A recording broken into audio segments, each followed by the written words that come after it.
Il est 13h, bonjour à tous. Merci de votre attention. Tout de suite les titres à la une de l'actualité. Coupe d'Afrique des Nations 2023 en Côte d'Ivoire. Patrice Motsepe, le président de la Confédération africaine de football, visite les chantiers de San Pedro. Patrice Motsepe qui a terminé sa série de visites et de rencontres par la ville portuaire et touristique de San Pedro, ville qui, rappelons-le, accueillera une poule de cette Coupe d'Afrique. Salif Ouattara, notre reporter, nous livrera les échos de cette visite.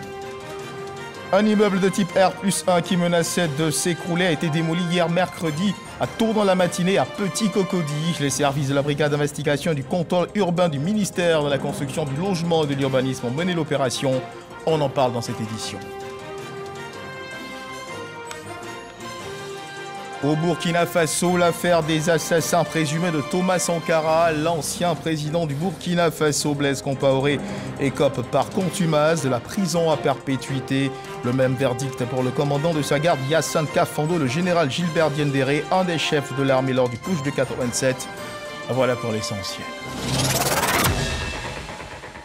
Bonjour à tous et merci de nous suivre. Vous le savez certainement, depuis quelques jours, la communauté musulmane a entamé son mois de jeûne de pénitence et depuis le premier jour, le chef de l'État, solidaire de cette communauté, multiplie les dons en faveur de celle-ci afin de lui permettre de passer un bon mois de jeûne. Le président Ouattara a délégué son conseiller spécial chargé des cultes au siège du COSIM, le Conseil supérieur des imams des mosquées et des affaires islamiques. Ce sont des centaines de tonnes de sucre et de riz qui ont été offerts au nom du président Ouattara aux musulmans de Côte d'Ivoire. Mahama Traoré.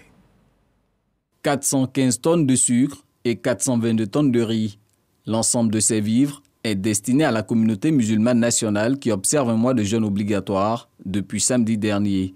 Plus que de la solidarité, le chef de l'État donateur de ces vivres fait une preuve de spiritualité. Le prophète de l'islam dit que quand tu donnes la rupture à un musulman qui jeûne, Dieu lui donne la récompense qu'il mérite. Toi qui lui as donné la rupture, il te donne l'équivalence des récompenses qu'il va donner au jeûneur à qui tu as donné la rupture. Donc quand tu donnes rupture à 1000 personnes, un jour de Ramadan, tu as la récompense de ton jour de jeûne. Tu as la récompense des 1000 personnes à qui tu as donné rupture. C'est-à-dire que ces jours-là, toi, tu auras la récompense de 1000 plus 1. Voilà pourquoi on encourage les musulmans à partager dans le mois de Ramadan. Parce que les bénéfices spirituellement sont énormes.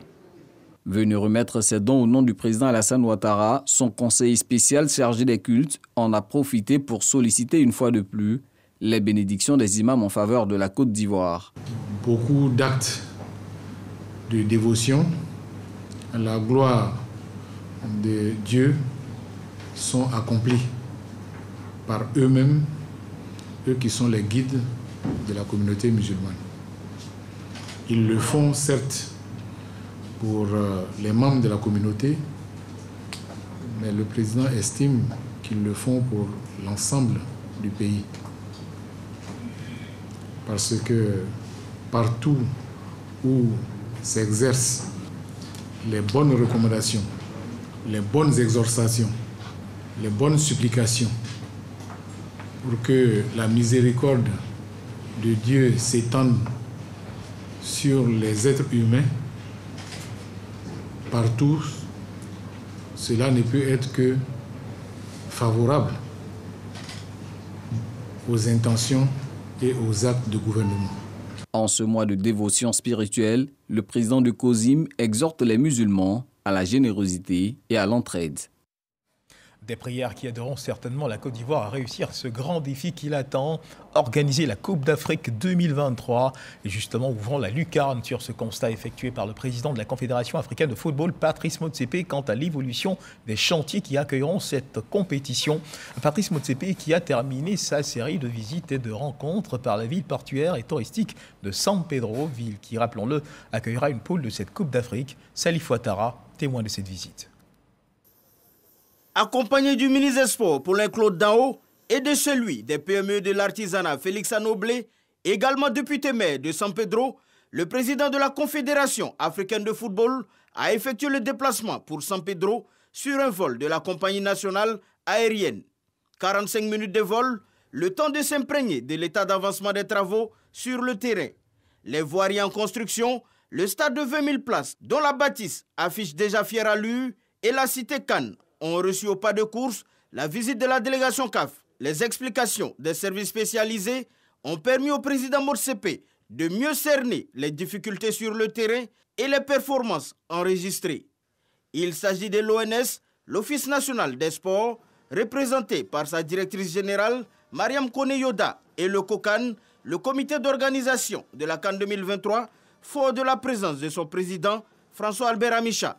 San Pedro, la face visible de grands travaux entamés dans plusieurs villes ivoiriennes. Une fierté pour le président de la CAF qui se dit satisfait de l'état d'avancement des travaux. Yeah, there were some people who came from CAF. Certaines personnes sont venues de la CAF. And the general secretary also is coming for the second time. Et le secrétaire général de la CAF est venu pour la deuxième fois. And he says to me that since his last visit, there's big progress. Il nous dit que depuis sa dernière visite, il constate d'énormes progrès. Yeah.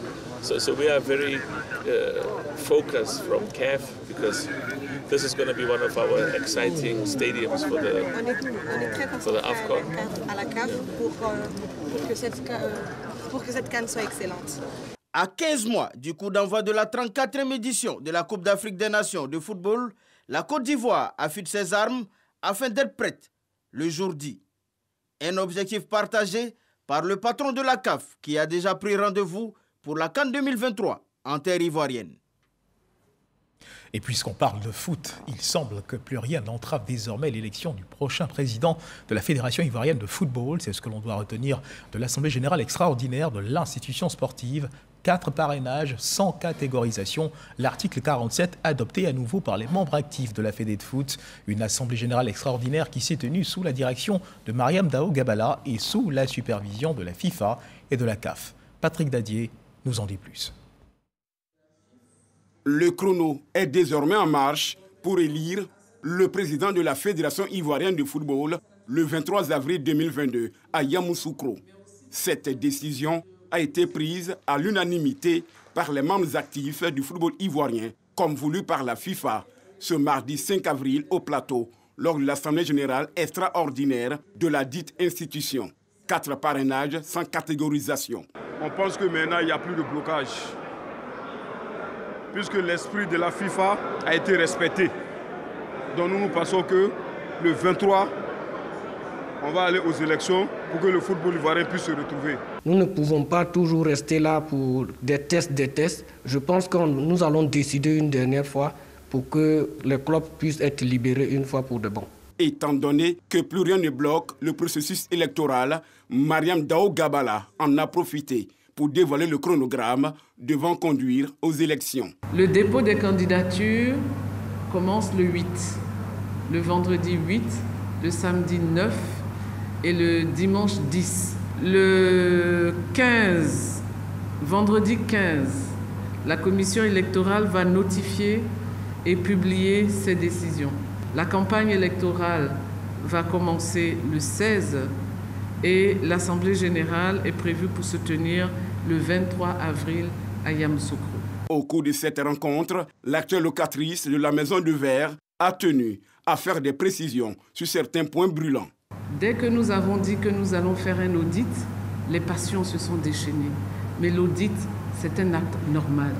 Quand nous allons partir, ceux qui viennent, ils doivent faire un audit.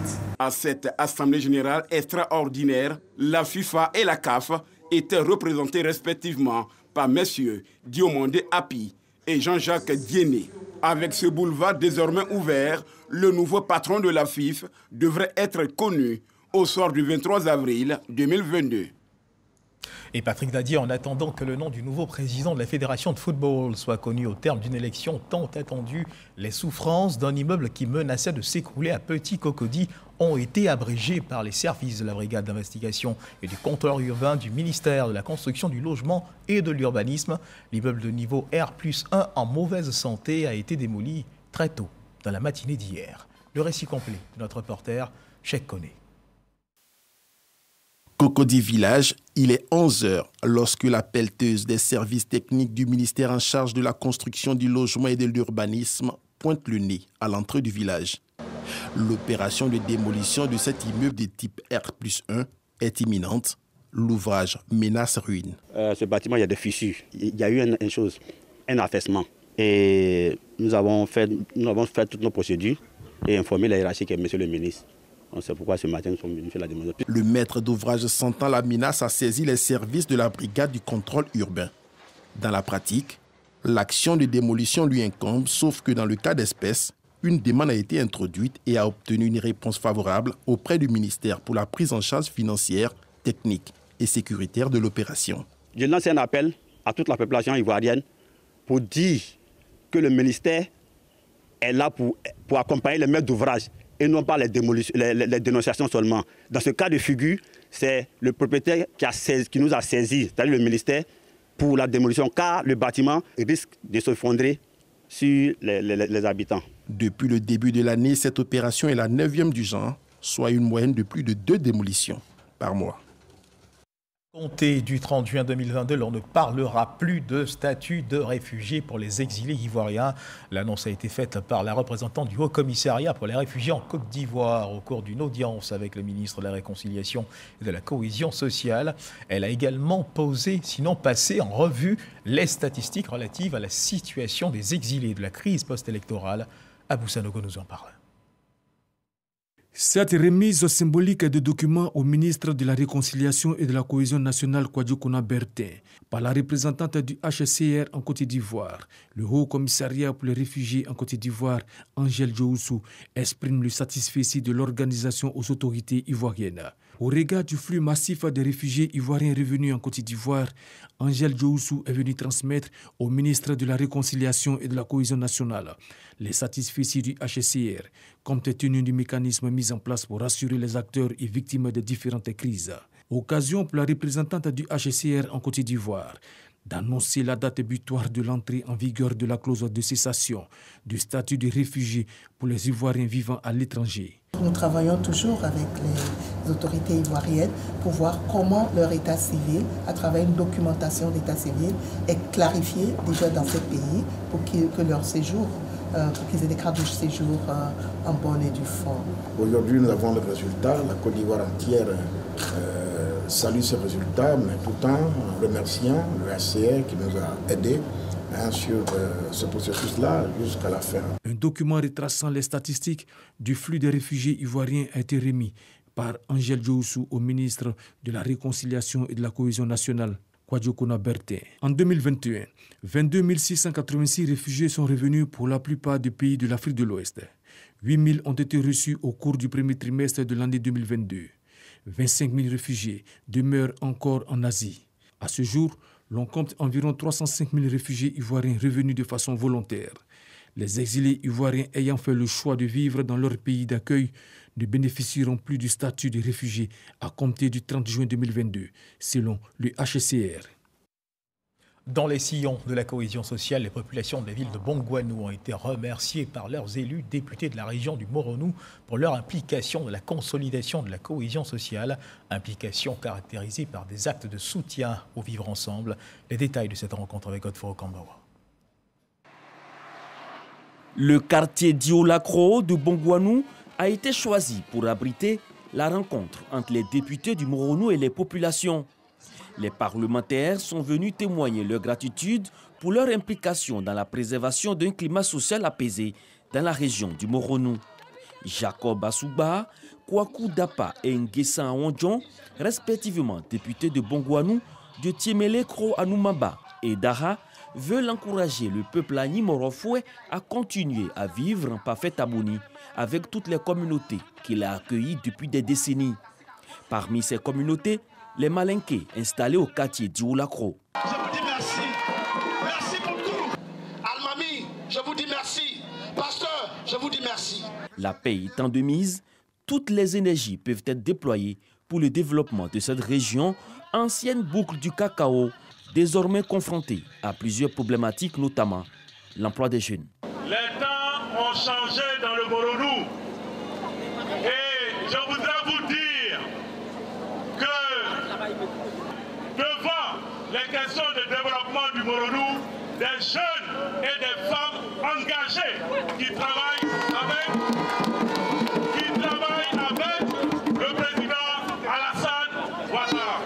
Tous engagés pour le même développement. Comprenons aujourd'hui, le développement, on a emboîté déjà, mais ensemble, le président Ouattara va nous donner les moyens pour qu'on puisse apporter le développement à Bongouanou ici, à Bato, à Ra. Solidaire des populations, le député Dara Nguessa Ondjon a remis la somme de 10 millions de francs CFA aux différentes organisations. Le but est de les accompagner dans leur initiative visant à améliorer leurs conditions de vie. La rencontre de Bongouanou n'est que la première d'une série que les députés du Moronou entendent initier dans les semaines à venir pour partager les préoccupations des populations. Comment avancent les grands chantiers de développement engagés dans la région du Cavally pour le bonheur des populations de cette région?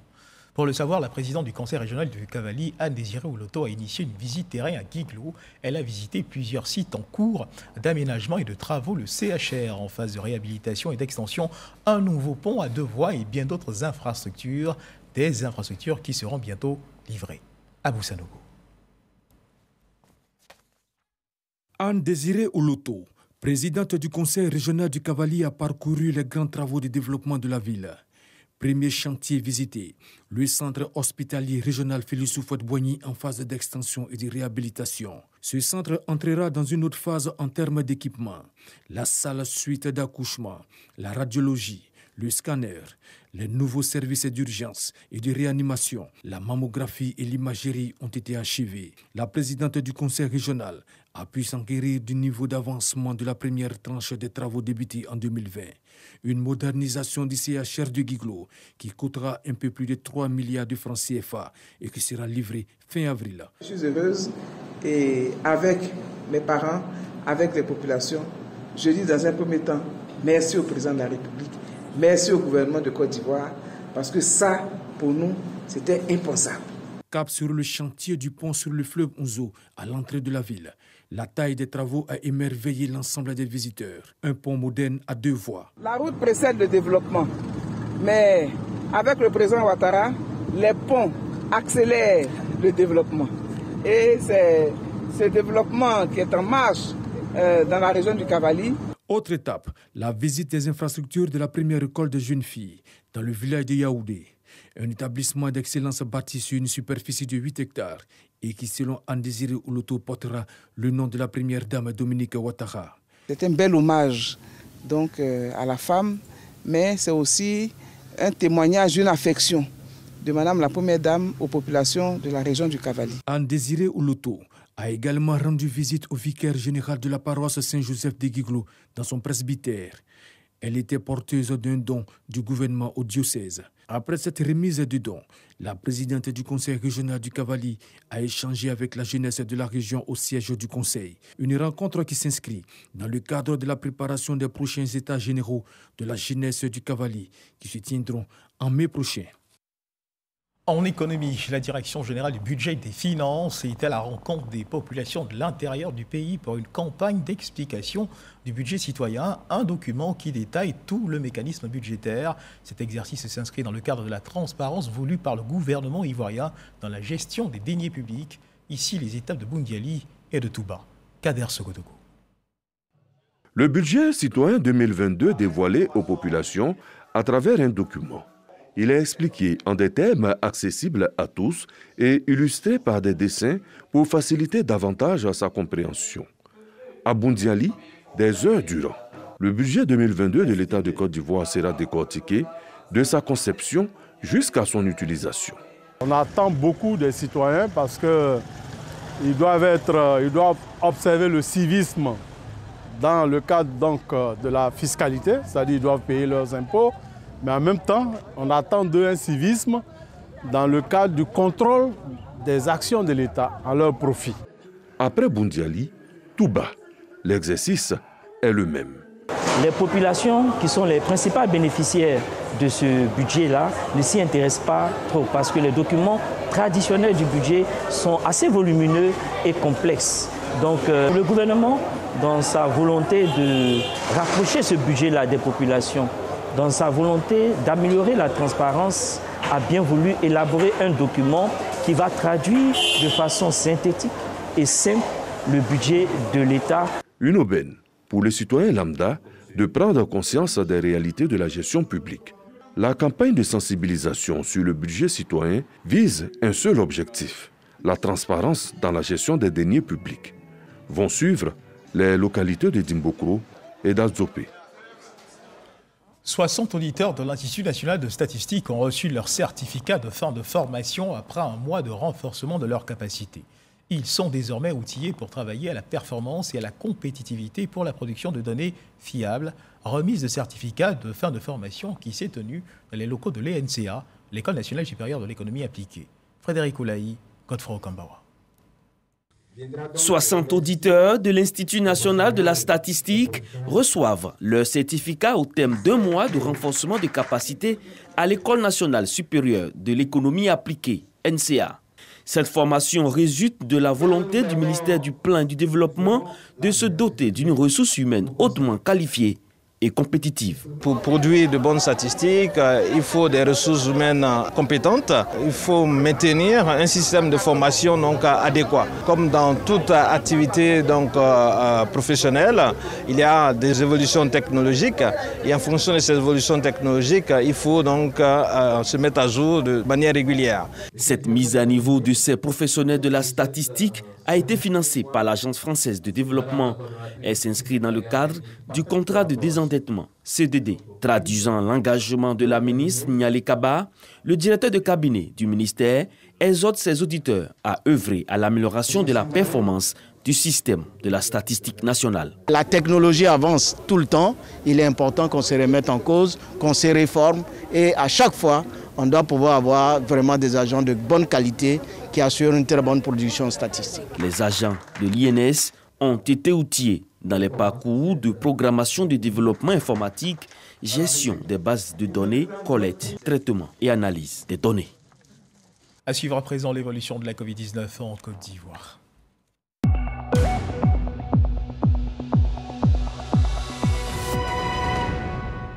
Le ministère de la Santé, de l'Hygiène publique et de la couverture maladie universelle a enregistré hier mardi 5 avril 2022 9 nouveaux cas de Covid-19 sur 950 échantillons prélevés, soit 0,9% de cas positifs, 10 guéris et 0 décès.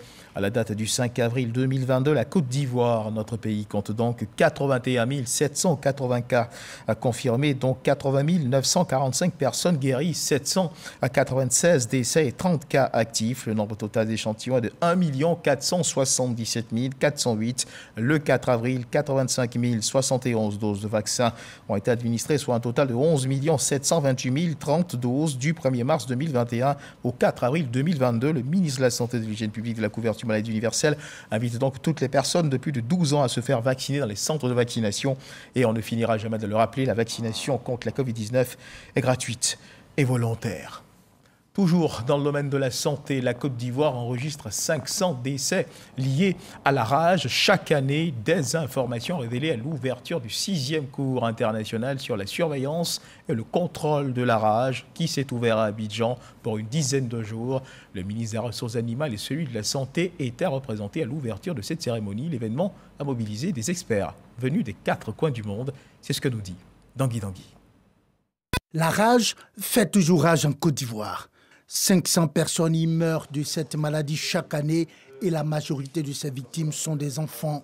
Selon le ministère des Ressources animales, le fardeau économique de la rage, lui, pèse 19 milliards de francs CFA. Inacceptable en ce 21e siècle, s'indignent la plupart des experts de la question.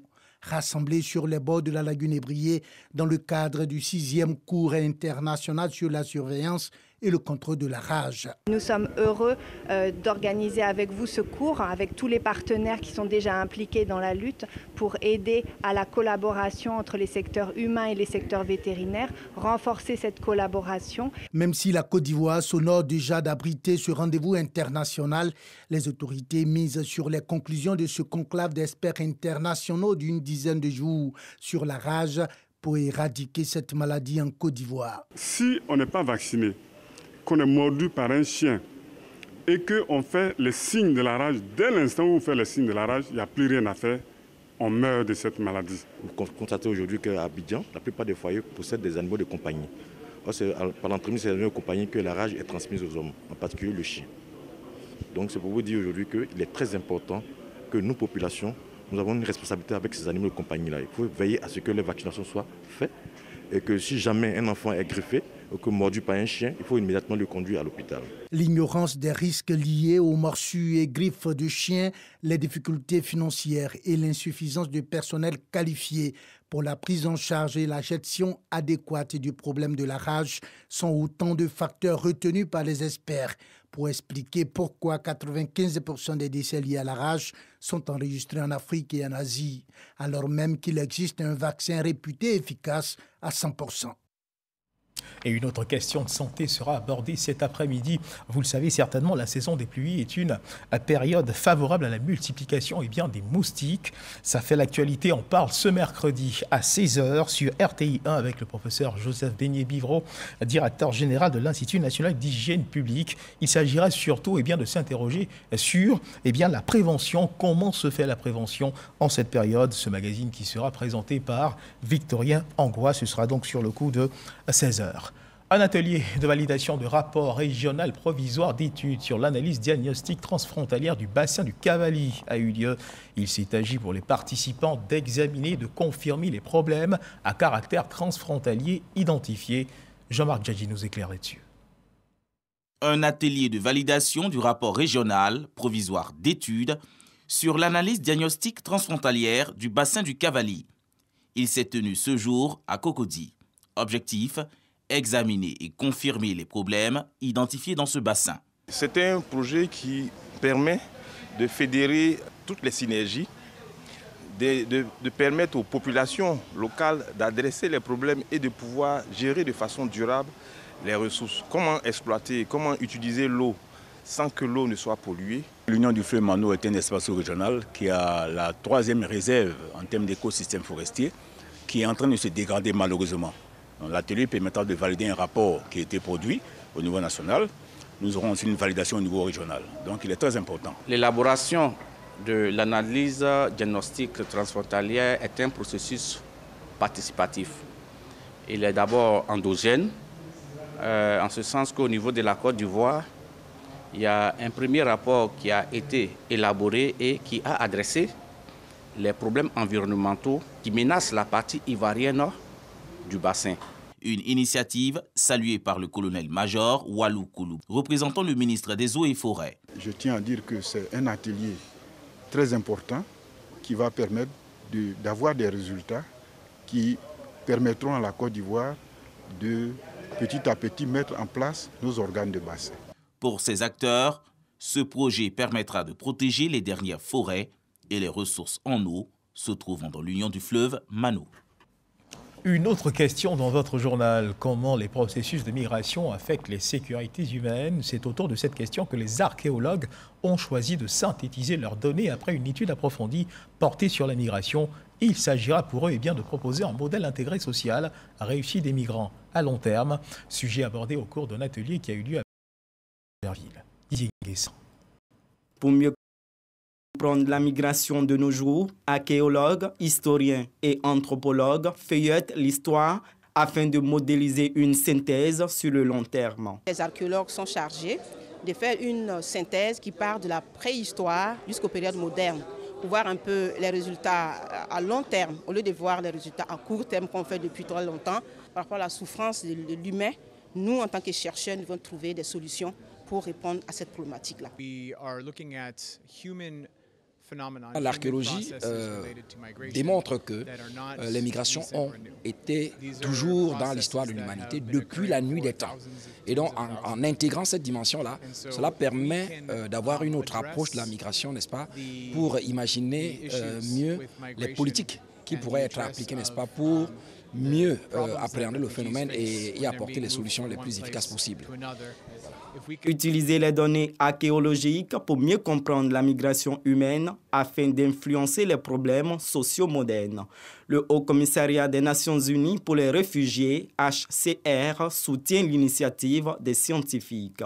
Les recommandations seront adressées aux gouvernants, organismes et ONG.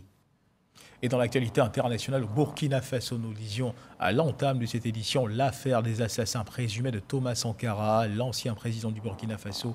Blaise Compaoré écope ce mercredi par contumace de la prison à perpétuité. Le commandant de sa garde Hyacinthe Kafando, le général Gilbert Diendéré, un des chefs de l'armée lors du putsch de 87, ont également écopé de la prison à vie. Ce qu'il faut également savoir, c'est que 8 autres accusés sont condamnés à des peines allant de 3 ans à 20 ans de prison.